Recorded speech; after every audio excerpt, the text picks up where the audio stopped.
In the previous video, I have shown you how we can obtain the Q point.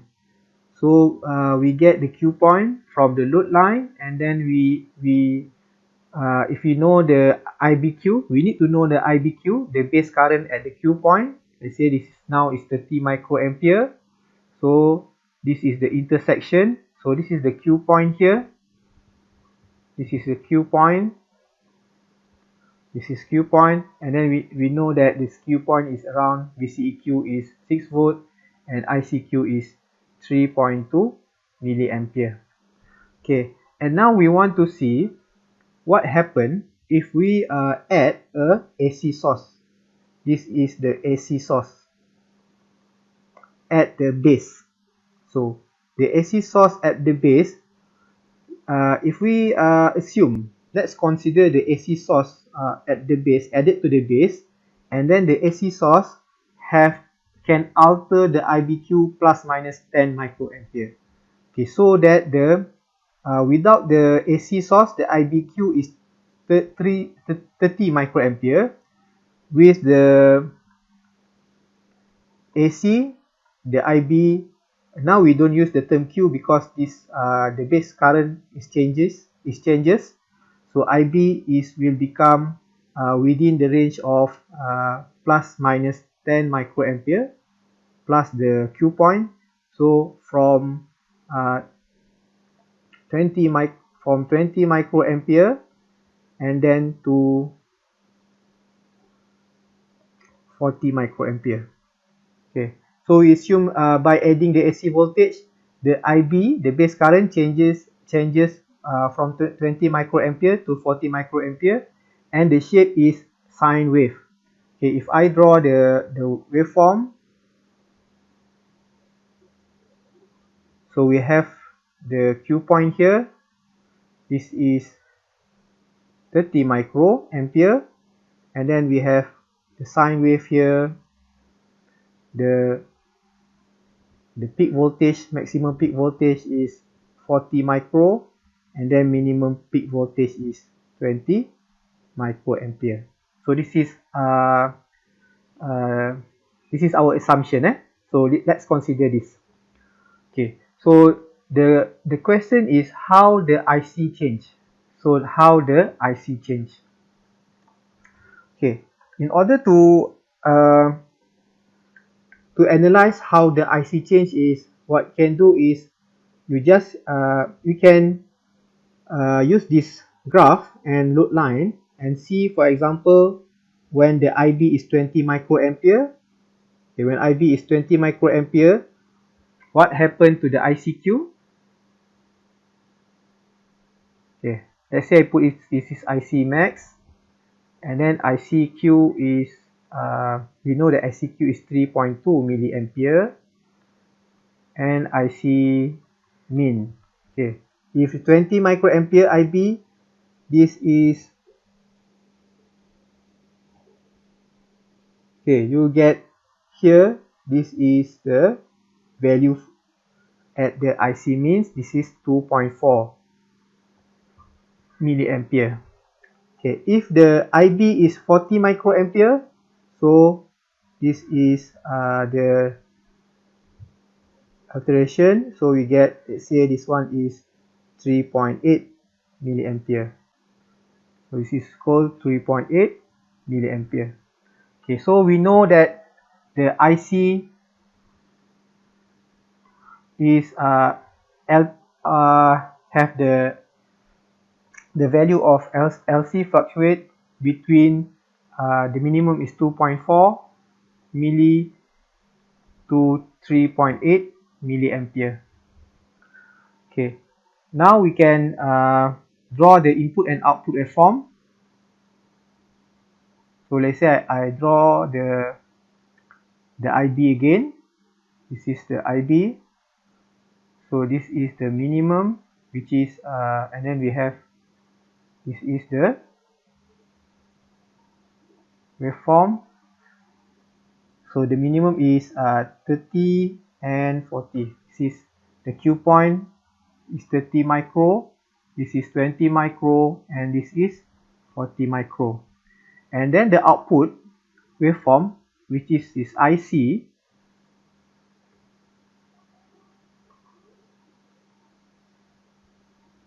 also will have the sine wave, but now the Q point is 3.2, this is 3.2, and then the minimum is 2.4, and then the maximum is 3.8. This is milliampere. So you see, you see that the output, so the output is bigger than input. So we can calculate the gain. So the gain is the output over input. So the output is, if you take the the peak to peak of the base current, so this is 40 for the output, 3.8 minus 2.4, so this is 1.4, so this is 1.4 milli, and then peak to peak for the base current is 40 minus 20, this is 20 micro. 20 micro equal to 0.02 milli. So now you can get the gain. The gain is 1.4 over 0.02. So let me calculate. 1.4 divided by 0.02. So you got the gain is 70. Okay. So this is how the BJT can be used as amplifier. Okay, but the previous example is when the Q point is at the active region. So now, what if the Q point is not in active region? So if you consider the Q point at the cutoff region, so VCEQ is 5 volt.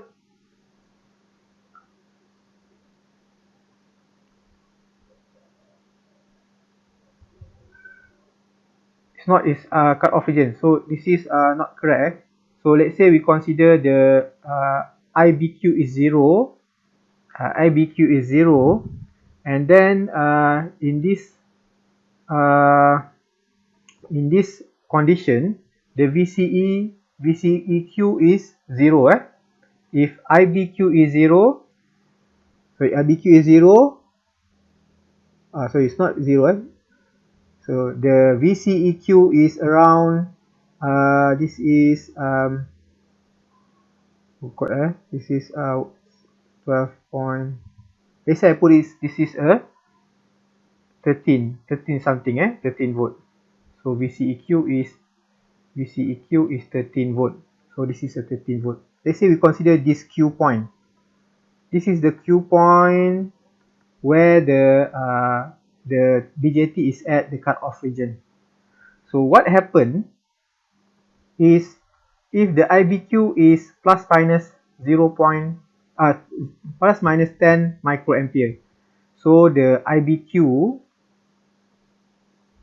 will change from the Q point is 0 microampere, so the maximum point is 0 plus 10, so 10 microampere. So it will fluctuate between 10 microampere until 0 minus 10, should be minus 10 microampere. But there is no such thing as minus base current, so the current fluctuate will only IB will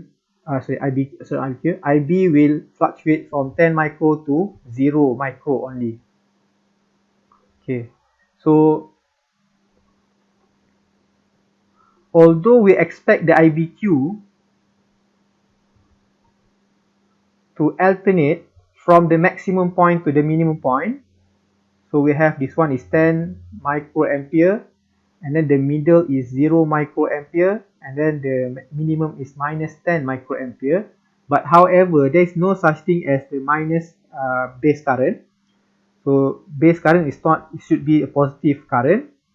So the ideal in practical, or actually, the IB will not be in form of the sine wave. There will be a clipping. Okay, 0 and 10 microampere. This is the IB over time. So what happened when the IB, the changes of the IB is not in the sine wave, although we apply the sine wave, so this will also reflected on the output waveform, which is the IC current. So IC waveform also is also distorted. So the waveform of IC will also distorted because of this clipping effect. So this is why the cutoff region is not suitable for the amplifier. Okay, if we consider the saturation region, so for in this case, the saturation is, let's say we consider when the IB is 80 microampere. So here, this is this one, and then you can see that the if the IBQ is plus minus 10 microampere, so the IBQ, the IB will change from minimum 70 micro towards 90 microampere, because plus minus 10 microampere. Okay, so it will change from 70 to 90. But what will happen is the changes of IC not significant. It's not significant. Not significant change in IC. Okay, because here the actual the point is must be within along the load line and must be the intersecting point. So here there is no difference of IC. So there is no no output. Okay, so there is no output. So this is the reason why the saturation region is not suitable for the amplifier circuit. Okay, in summary, the BJT needs to be biased with specific conditions that set the Q point at the active region. And here, the procedure to confirm or you want to design the BJT at the specific operating region involve DC analysis and DC design. So here the keyword is DC analysis. Okay, so and then when we already confirm that the amplifier is in the active region, so next we will analyze the amplifier, whether the amplifier does amplify the input. So the input is AC, so here we will do the AC analysis. Okay, from the point view of device operation as amplifier, we will do the AC analysis. So I want you to take note that for the analysis of BJT amplifier, we will do two types of analysis. The first one is DC analysis and the second one is AC analysis.